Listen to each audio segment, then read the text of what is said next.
Terima kasih pada pembahasan kita pada hari ini mengenai hak asasi manusia, ya. Begitu juga merambah ke sistem negara kita, apakah masih relevan dengan sistem demokrasi. Sebelum sistem demokrasi di Indonesia ini sistem apa? Kerajaan. Itulah yang disebut sistem feodal. Ya. Itu juga yang terjadi di Indonesia, di Perancis abad 15 juga begitu. Ya, sistem feodal ini banyak dianut oleh negara-negara sebelumnya. Nanti setelah revolusi industri di Perancis, ya, kemudian itu berubah. Ya. Sistem feodal itu seperti misalnya seorang raja yang menguasai wilayah tertentu, ya, kemudian mempekerjakan rakyatnya, dia yang membagikan rakyatnya, ini wilayah ini ya, bisa digarap, ya, tanah diberikan, itu negara yang mengatur, itu sistem feodal. Nah, pertanyaannya adalah apakah sistem feodal itu di Indonesia sudah selesai kemudian diganti demokrasi, ataukah kita menggunakan atas nama demokrasi tapi penyelenggaranya sistem feodal? Nah, itu yang jadi masalah, ya. Apakah hari ini masih didiskusikan tentang raja-raja Jawa, ya, raja-raja siapa gitu kan? Turun temurun itu kan feodal, ya. Gitu. Itu feodal kan, turun temurun gitu. Tidak peduli apakah kualitasnya layak atau tidak, itu namanya feodal. Padahal kita menggunakan sistem demokrasi. Gitu. Demokrasi. Meskipun demokrasi itu juga memang kalau seorang filsuf seperti Plato, ya, dia menulis banyak buku mengenai The Republic, ya, ataukah ide Plato, ya, mengenai politik dan macam-macamnya. Sejak awal Plato saja itu sudah tidak sepakat tentang demokrasi, ya. Ya. Tetapi banyak juga yang mengatakan di antara sistem-sistem yang lainnya, kecuali sistem Islam lah misalnya, itu tidak dimasukkan karena apa istilahnya, ini kita bicara tentang sistem yang bersifat global, ya, yang biasa dipakai di berbagai negara selain sistem Islam. Tidak ada sistem yang lebih baik selain dari sistem demokrasi di antara sistem-sistem yang lain, gitu. Kalau Plato dia menawarkan satu sistem namanya aristokrat, ya. Yaitu misalnya aristokrasi, negara itu dipimpin oleh orang cerdas. Ya, kata Plato, idealnya itu negara itu dipimpin oleh orang pintar, orang bijaksana. Gitu. Itu suatu kualifikasi yang sudah jelas. Demokrasi, orang bodoh pun, ya, orang bodoh pun, kalau dia menang dalam pemilu, apakah boleh memimpin? Ya boleh, gitu. Gitu. Itu kelemahan demokrasi bagi Plato. Itu kelemahan yang sangat mendasar. Orang sehebat apapun, profesor siapapun di Indonesia ini dan penemu apapun di dunia ini misalnya, tapi orang Indonesia, tapi kalau dalam pemilihan dia tidak menang, maka tidak boleh memimpin. Gitu. Secerdas apapun, tapi sebodoh apapun, bahkan ijazah pun tidak ada misalnya, atau dipalsukan, atau diadakan, tapi kalau menang dalam pemilu itu boleh memimpin. Itulah kelemahan demokrasi. Kelemahan demokrasi.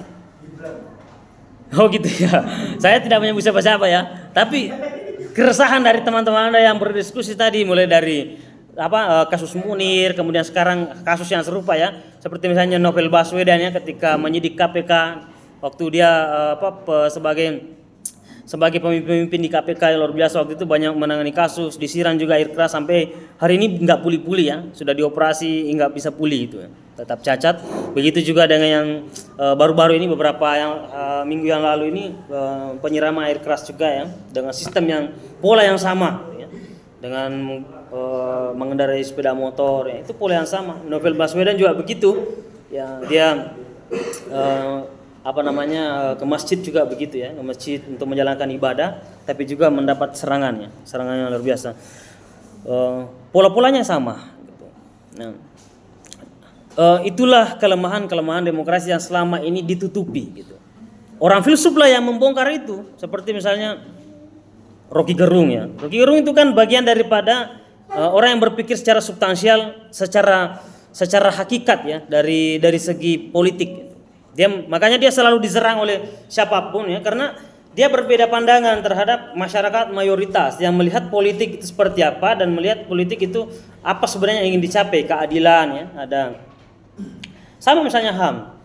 Ketika berdebat di Indonesia Lawyers Cup itu, DLC. Pejabat negara mengatakan bahwa rakyat diberikan hak. Maka dibantah oleh Rocky Gerung. Rocky Gerung mengatakan pemerintah tidak boleh memberikan hak dan tidak punya hak untuk memberikan itu.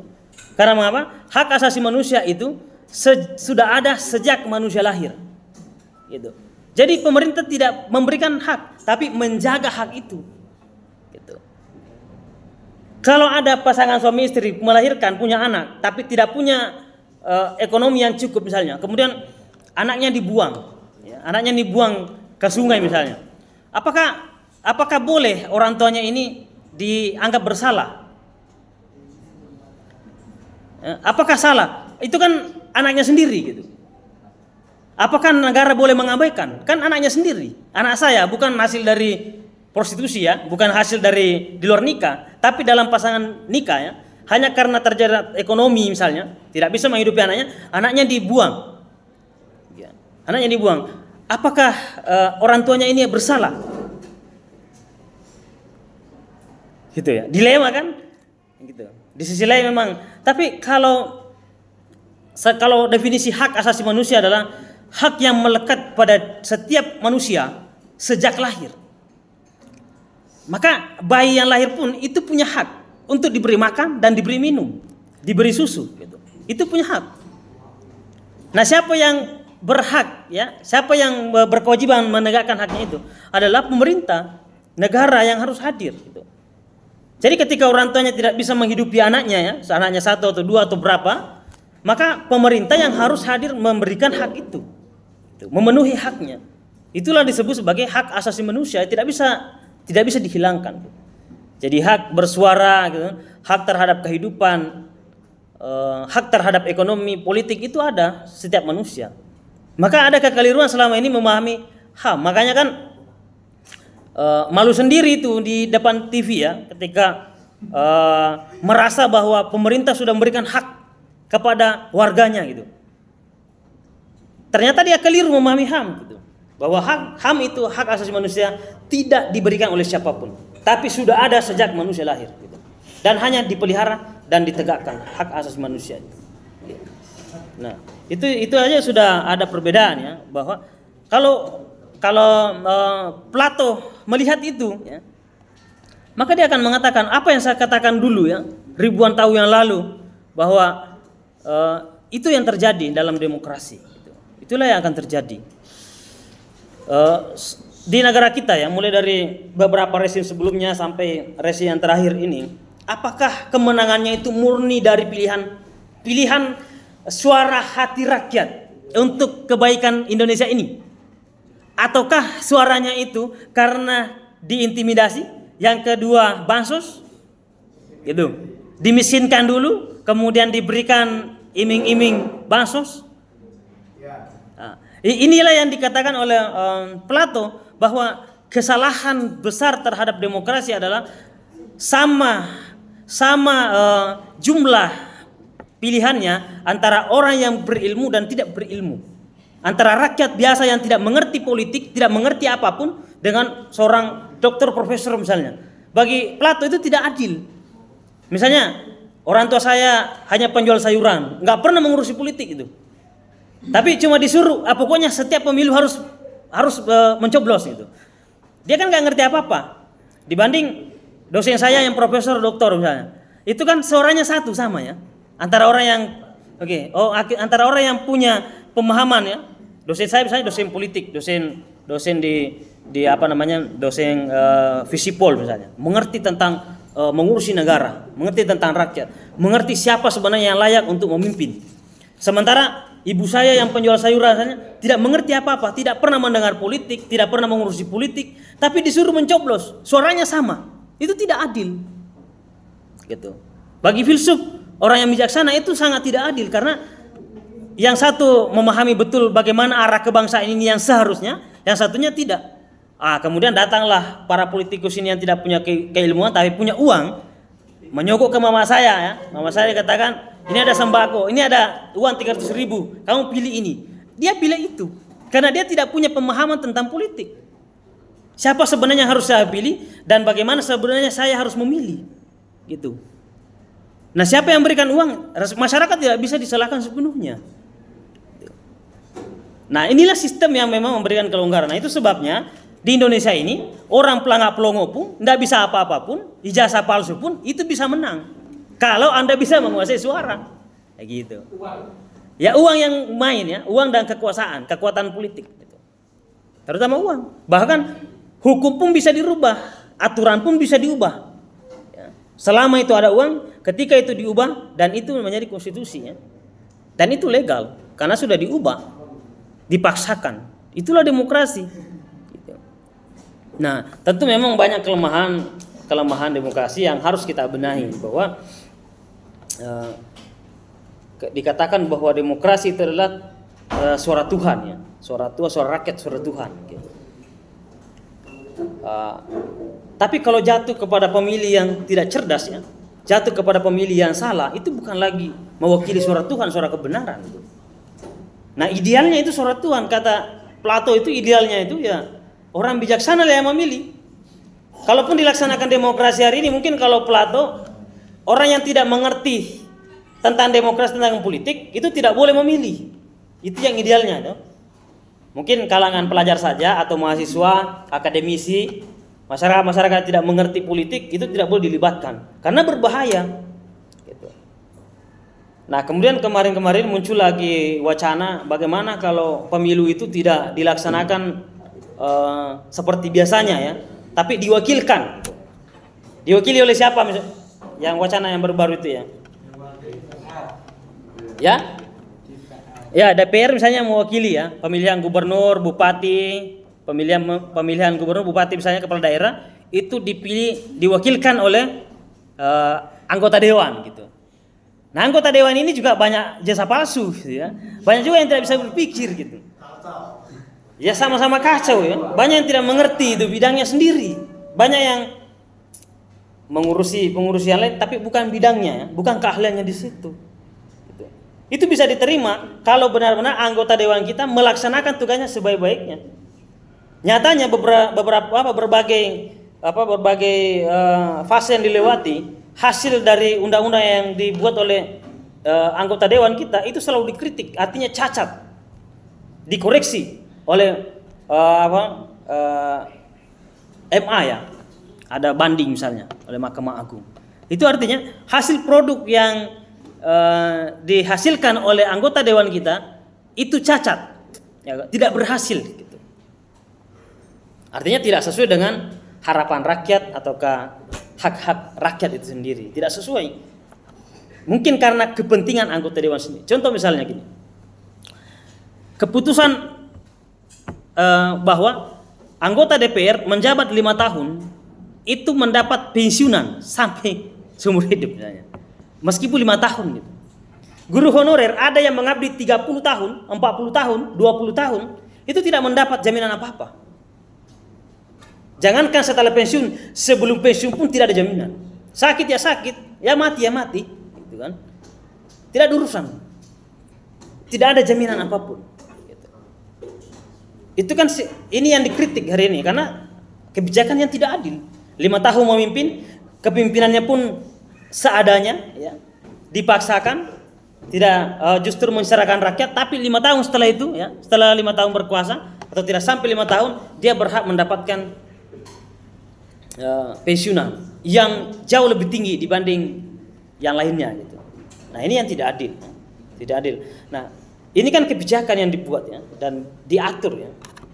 Nah, inilah yang hasil seperti inilah yang mesti dikoreksi. Nah, bagus ya kita menghidupkan percakapan dari warga negara termasuk mahasiswa, dan saya sangat senang ketika mahasiswa membicarakan permasalahan negeri kita hari ini. Dan itulah memang pentingnya kita mempelajari tentang kewarganegaraan.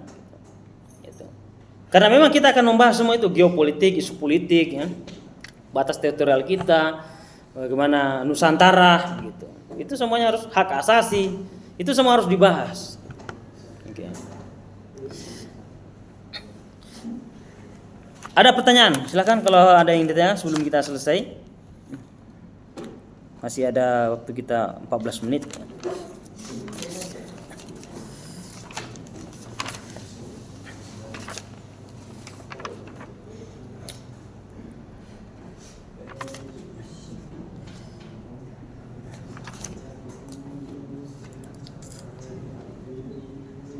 Ya, aristokrat ya yang tadi diperkenalkan misalnya oleh Plato. Ya, bagaimana kalau ada kualifikasi ya? Itu sebenarnya juga yang diinginkan orang-orang berpendidikan pasti menginginkan itu. Seperti misalnya Refli Harun ataukah Rocky Gerung atau kelompok-kelompok yang menghendaki kualitas ya. Kan politik itu ada dua macam. Ada dua macam. Ada namanya politik substansial, yang kedua ada namanya politik legalistik formalitas. Sistem politik yang substansial itu adalah menghendaki hakikat dari suatu politik pemerintahan. Apa sih tujuannya pemerintahan itu? Apa sih tujuannya negara itu? Yaitu memberikan misalnya keadilan, kesejahteraan, kemakmuran gitu, kejujuran. Itu namanya substansial. Kalau politik legal formalistik, kalau sudah berjalan itulah yang disebut sebagai formal. Okay. Yang penting sudah jalan gitu. Seperti misalnya sudah terpilih satu presiden karena pemilihan suaranya lebih banyak. Itu formalnya dan dia menang. Tapi apakah itu substansi, apakah itu berkualitas? Belum tentu. Kita bisa mengoreksi apakah kemenangannya murni karena suara rakyat itu sendiri, ataukah rakyat yang memilih itu karena dipaksa, diancam, diintimidasi, diberikan intensif ekonomi. Gitu. Itu yang harus itu yang dirasakan oleh tokoh-tokoh intelektual yang notabene intelektual itu menghendaki substansi isi dari suatu politik, ya. Makna terdalam dari suatu politik itu namanya politik substansial. Kalau politik formalitas, legal formal ya prosedurnya sudah berjalan, secara demokrasi dia menang gitu. Entah itu membunuh orang, entah itu petugas KPPS itu dibungkam ataukah dibunuh ataukah disakiti, diancam, itu tidak ada urusan. Yang jelas suaranya lebih banyak. Nah, itu yang disebut sebagai legal formal. Nah, tentu kita harus berusaha membawa negara Indonesia ini ke depannya beralih dari politik legal formal menuju politik yang substansial, yang betul-betul menegakkan keadilan, menjaga ekonomi ya, sistem ekonomi dan keadilan sosial dan keadilan ekonomi. Sebagaimana amanat undang-undang kita dan Pancasila misalnya, atau amanat undang-undang 1945 itu, mencerdaskan kehidupan bangsa itu kan. Oke, di kesejahteraan gitu. Kemudian di Pancasila juga begitu, keadilan sosial dan keadilan ekonomi. Keadilan sosial bagi seluruh rakyat Indonesia dan macam-macamnya. Dan ini yang masih jauh dari harapan, ini masih jauh dari kenyataan gitu. Baik dari segi politik, ekonomi, itu pendidikan masih sangat jauh dari kenyataan. Idealnya begitu ya. Itu namanya secara substansi ya. Secara substansi, secara isi, secara makna belum kita rasakan demokrasi itu. Tapi secara legal formal ya kita sudah berjalan demokrasi ya begini. Tapi makna dari demokrasi itu belum kita ketemukan itu. Di mana demokrasi menjamin hak asasi manusia, kan? Demokrasi menjamin keamanan kehidupan keberlangsungan kehidupan manusia di dalamnya, kemudian keamanan mereka itu belum dijamin gitu. Karena kalau Anda berkor mengkritik pemerintah, siap-siap Anda ini. Seperti misalnya ketua UGM ya, ketua BEM UGM gitu ya. Kalau dia bersuara ya salah satu perwakilan dari berbagai badan eksekutif mahasiswa ya di setiap kampusnya. Itu juga diserang dan banyak keluarganya diancam gitu ya. Oke. Itu yang menjadi tanggung jawab kita hari ini, bahwa jangan sampai mereka berdiri sendiri berjuang. Tugas mahasiswa untuk ikut berjuang seperti itu, menegakkan keadilan, karena kita mau menuju kepada demokrasi yang substansial, ya. Politik yang substansi, politik yang sebenar-benarnya, demokrasi yang sebenar-benarnya, gitu. Yang memberikan keadilan, rasa aman, kejujuran, itu, kemaslahatan. Itulah yang demokrasi yang diidealkan, itu, yang seidealnya. Tapi itu belum berjalan. Baru kulit-kulitnya atau formalitasnya. Gitu. Oke. Sama misalnya ada banding, ya, dari Mahkamah Agung misalnya, dulu misalnya ada pemilihan, ada banding, tapi apa yang sudah dimenangkan oleh media, ya, itulah juga bagian daripada demokrasi. Populis, ya. Kata Plato, salah satu kelemahan dari demokrasi adalah populis. Siapa yang bisa masuk ke gorong-gorong kemudian dipotret seolah-olah dia orang merakyat, itulah yang bisa menang. Apalagi di tahun 2014, ya, di situ awal-awalnya muncul HP Android, ya, misalnya, ya, yang masif di Indonesia, ya. Berita-berita apapun itu langsung booming, ya. Jangankan 2014 sampai sekarang pun begitu, tapi masih mending, ya. Dari 2014 itu kan awal-awal itu. Jadi apapun yang terjadi seolah-olah itulah kenyataan. Ternyata dibongkar hari ini, ternyata nggak sampai ke bawah banget itu turunnya, ya, orang ke gorong-gorong pejabat siapapun, tapi cuma yang dangkal sekali, ya, kemudian menjongkok kemudian ditutup. Itulah seolah-olah itu masuk sungai yang dalam. Inilah pembohongan, ya, kebohongan publik yang terjadi. Itulah yang disebut sebagai siapa yang bisa menjadi populis, ya, siapa yang bisa menjadi orang terkenal, yang bisa mempengaruhi rakyat, itulah yang bisa memenangkan suara. Mengapa bisa menang? Karena rakyat kita belum memahami demokrasi, gitu. Belum siap, gitu. Belum siap kita memahami demokrasi itu sendiri, gitu. Akhirnya terombang-ambing, suara masyarakat kita dibeli, ya. Suara masyarakat kita dimanipulasi, gitu.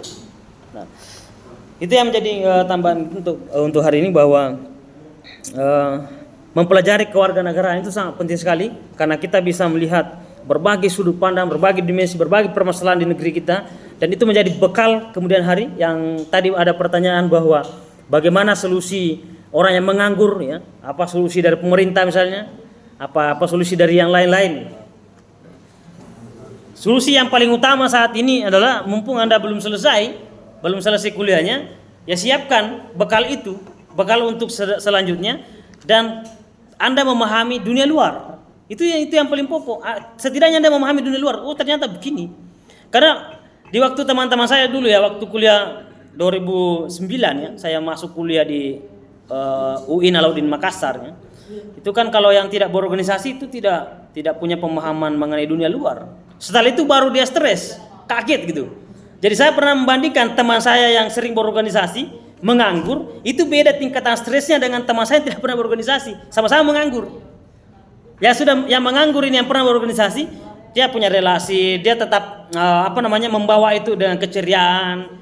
Dia tetap, mengapa? Karena dia jauh sebelum dia selesai, dia sudah memahami dunia luar. Teman-teman saya yang tidak berorganisasi itu shock banget, itu shock berat. Mengapa? IPK-nya sudah bagus, ada yang 4,0, ada 3,8, tiba-tiba keluar itu tidak diterima di tempat kerja. Apa yang salah katanya dari saya ini? Saya sudah setiap hari ke kampus, punya dapat IPK banyak. Tapi pengalaman yang lainnya tidak bisa, ya, diajarkan berkomunikasi ke orang tidak bisa dengan baik gitu. Komunikasinya tidak tahu bagaimana relasi itu sangat penting, hubungan orang dalam itu sangat penting. Itu disebut sebagai silaturahim dalam Islam itu. Ya, kata dalam Islam, silaturahim itu memperpanjang umur, memperpanjang kehidupan itu. Sama seperti tadi, silaturahmi itu ada relasi gitu, ada hubungan sosial yang tidak boleh hanya diandalkan oleh IPK, tidak bisa diandalkan oleh nilai akademik gitu. Maka kata orang-orang, nilai akademik itu hanya pintu pertama untuk masuk, ya. Tapi setelah itu dipertanyakan apa yang kau kerjakan, skill apa yang kau punya, dan apa kontribusimu terhadap perusahaan, kontribusi terhadap lembaga apa. Kalau tidak ada, ya siap-siap untuk digeser. Tapi Allah yang bernilai itu susah untuk digeser.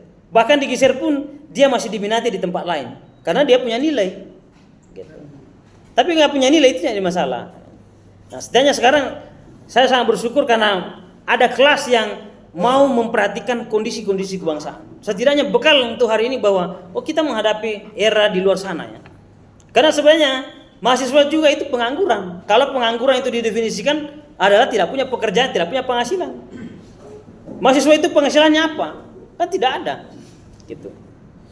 Kecuali dari kampus kembali ke sana bertani, beternak, bantu orang tuanya, ada uang, ya itu lumayan. Tapi kalau sama sekali hanya di sini saja untuk belajar saja misalnya ya, itu kan investasi jangka panjang. Yang jadi masalah sudah tidak belajar, juga tidak bantu orang tuanya, tidak ada penghasilan, itu pengangguran. Yang membedakan Anda dengan pengangguran hanya karena Anda belajar. Gitu. Tapi kalau Anda tidak belajar sama dengan pengangguran karena tidak punya penghasilan. Gitu. Kalau habis waktunya main game, main HP, ya sama saja dengan orang luar sana yang menderita karena pengangguran. Sama saja. Tapi yang membedakan itu adalah intelektual, skill yang diasah di kampus, di organisasi, kemudian buku apa yang Anda baca, bekal apa yang Anda siapkan, nah itulah yang membedakan. Itu. Kalau itu tidak laksanakan, mahasiswa dan pengangguran sama saja. Ya. Oke, cukup sekian. Kita kedepannya kita akan mendengarkan presentasi dari kelompok